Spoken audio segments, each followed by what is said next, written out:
Welcome to the Like a DOS podcast, where Ronnie Doss shares insights regarding life, leadership, and personal development. For more of our resources, visit ronniedoss.com. Now, let's join the podcast.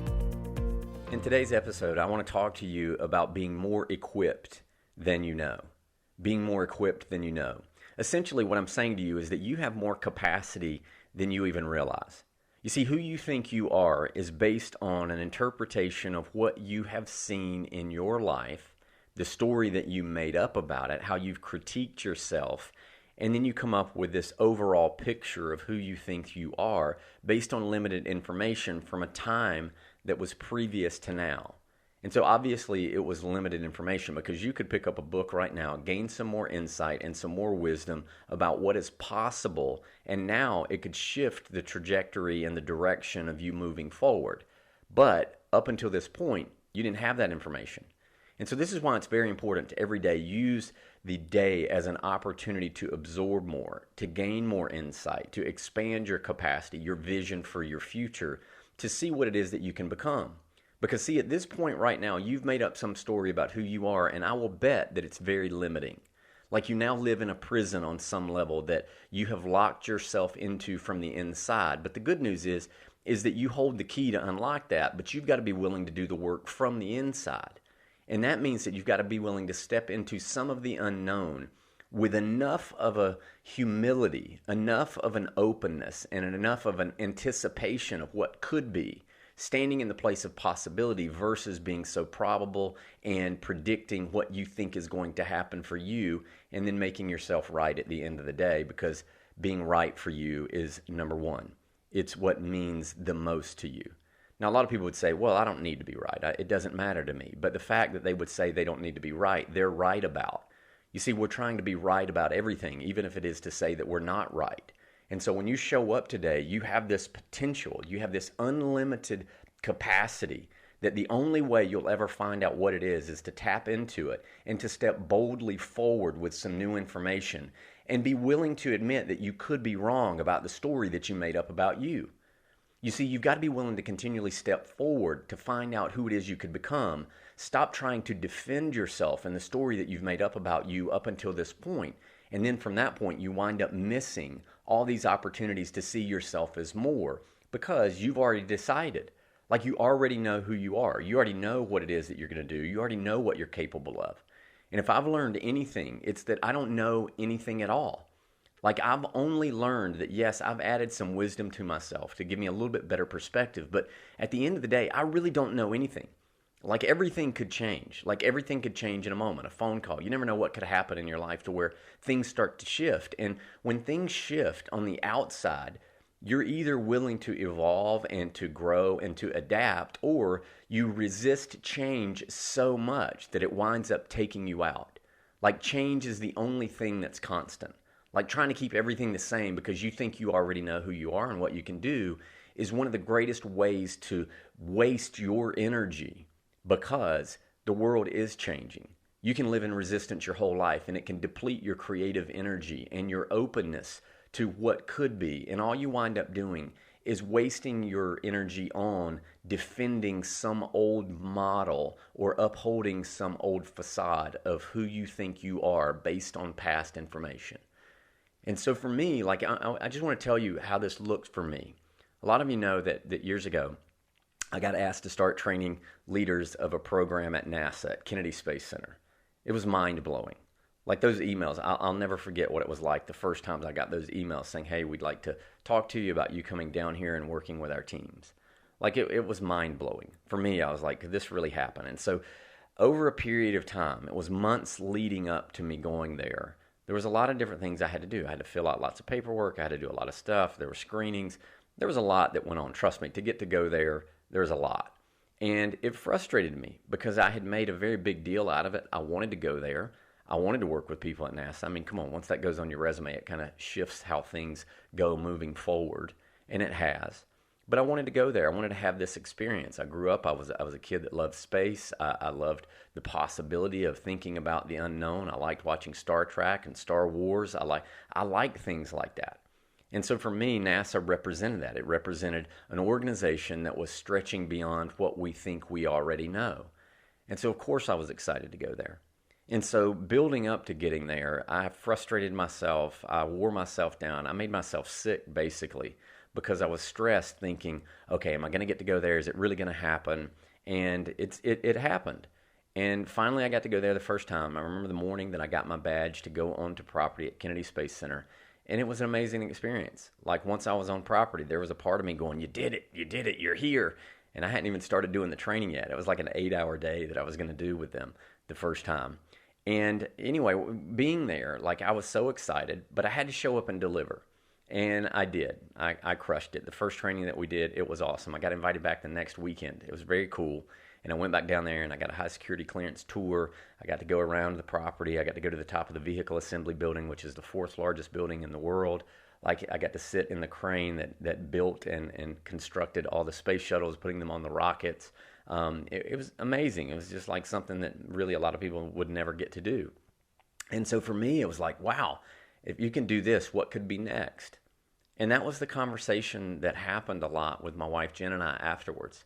It's like, if I could go and produce at this level, what could be next? Like, who do I expect to call next? And when they call, what will the conversation be like? Is it going to be them interviewing me to see if I have what it takes? Or is it going to be me going, okay, let me see if I really want to come and work with you because, well, I've worked with NASA. Like, that was kind of the shift. And I say that, and it's kind of funny to hear, but it's the truth. Like, when you do the work, there are certain thresholds that you hit.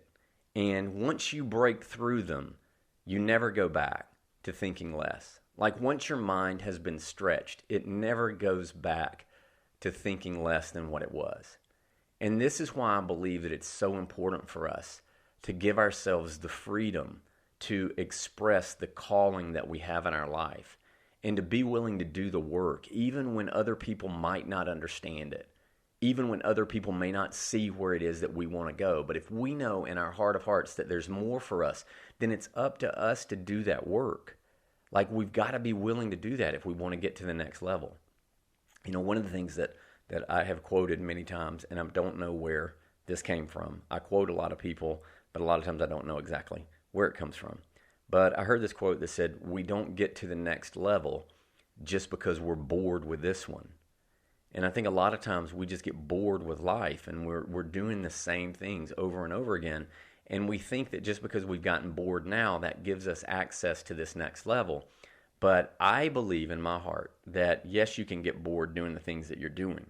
But you have to have a pretty clear picture of what you would like to produce on the next level and be willing to make the adjustments to your day-to-day so that you're getting better before you're getting bigger. Like, a lot of times people want to get bigger. They want their company to grow. They want it to expand. But they're not doing the day-to-day things to get better there. What they're doing is they're just bored because it looks like they've done that same work over and over and over again. And yes, that can be a bit monotonous, right? Yes, you can lose a lot of motivation. Truett Cathy he's the founder of Chick-fil-A, right? You guys know the fast food restaurant Chick-fil-A. He said that when your brain gets bored, your motivation goes away. And a lot of times I think we get bored just doing the same things over and over again. But what we're not doing is, while we are doing the same things over and over again, we're not adding something to our day-to-day in the form of a discipline or a routine that is provoking our thinking to stir up motivation that equips us for the next level. Like, the way that I think you perform at the next level is to be so ready for it. You don't get to the next level because you're bored with this one. You get to the next level because you're overqualified for the level that you're at because of the work you've been willing to do. And many times people aren't willing to do the work. They just want to get to the next level. Like, for me, it was like, well, what if I went to NASA and never got invited back? Well, it'd be okay. It would still be on my resume, but that wasn't good enough for me. I want to go down. I want to deliver. I want to give them something that they haven't seen before. And so guess what I'm going to do? I'm going to prepare. I'm going to learn. I'm going to grow. I'm going to be ready, be equipped. I'm going to take every insight and wisdom, knowledge, module, anything that I have, and I'm going to learn it better than I've known it before. And I'm going to add stories about space and astronauts and our country. I'm going to add things to it so that I can make sure that they all flow together and it's intertwined to one package that I offered them, which was called transformative thought and growth to move forward. And that's what I always do with teams. So I knew I wanted to do that with them. So once I achieved that, then I started asking myself, well, what could be next? And I think that that's what you need to do in your life. I think you need to ask yourself what could be next. Now, I know you don't care what I think, but if you're listening to this podcast, maybe you do on some level. You've got to be willing to say, what could be next? What could that look like? And what can I do right now that's going to give me the greatest amount of return to equip me to be better for when I actually get there? You see, since I went to NASA, then after that, it was other big companies, now Fortune 100 companies, some of the top private companies in the world. I've worked with the military, right? The Air Force. I've worked with, so many small businesses across the country. I coach so many businesses across the country now virtually. And so I never would have expected that it would look the way that it looks now, but I just knew that there was work to be done, and I was willing to do it. And if you're willing to do some work when nobody's looking, like if you're willing to get up and put in the work before everybody else will, even when people hate on you and judge you and think, well, I don't know if this person's ever going to make it to the next level, it doesn't matter to you because you're expressing a calling that you know is within you, and that's what you've been equipped for. And so it doesn't matter if anybody else endorses you. It doesn't matter if somebody else pats you on the back. That doesn't matter. You're living to express your genius. You're not living to get applause. You're just not. Like, applause is nice. It's supplemental to the fundamental of you doing the work and allowing your calling to be expressed in your life. But I've said it so many times, if you live for applause, you're going to die when it gets quiet. So don't do what you do for applause. Do what you do to make a contribution onto the planet. And if that's what you make your cause about, which is making a difference, then you'll wake up every single day and you will see that there's lots and lots of opportunities to make a difference. The problem is that most people make everything that they do about them. And so if I make it about me and then I don't feel good, I don't feel motivated, and I don't feel inspired, and I don't feel like I'm being endorsed because I'm making it about me, then it gives me permission to not give my best because, well, I don't feel good today. But you got to be willing to get up and do the work even when you don't feel like it. And that's why it's so important to align with something that is bigger than you. You see, when you align with your cause and you realize that you have greater capacity than you've ever even imagined so far, then you'll do the work. And it might take you, please hear me, it may take you a year. It may take you 3 years. It may take you a decade. But if you know that you are doing what you were put here to do and you're allowing that to be expressed through you, you don't really care how long it takes. Because you're doing this thing one day at a time. You see, what most people try to do is they try to live everything out and get it so quickly. I call it the microwave principle, that they think that they can put success and purpose in life like in a microwave and hit the button, and then within a minute it's ready to go. It doesn't work that way. It just doesn't. Like, you've got to be willing to surrender to the process of growth. And in the process, you find the prize of self-confidence, self-assurance. In the process of doing work consistently, you improve your self-image, right? Like, you expand your capacity and you know it. Because as you do the work, you can then get invited to certain tables, and you can sit there and know that you've earned a right at that spot at the table, and you can deliver something that's good from that spot.